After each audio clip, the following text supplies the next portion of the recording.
My favorite thing about the professional developments is giving teachers a resource that they can use in their classroom that they feel like they can be successful in using right away, and that it will revolutionize how they teach anatomy.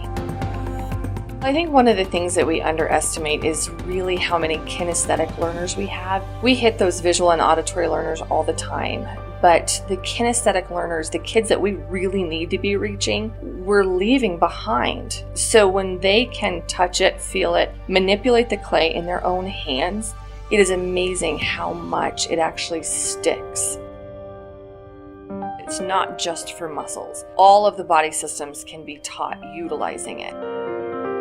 So if I can inspire people to love learning, that's what I want to do. And I think that this system can do that as well.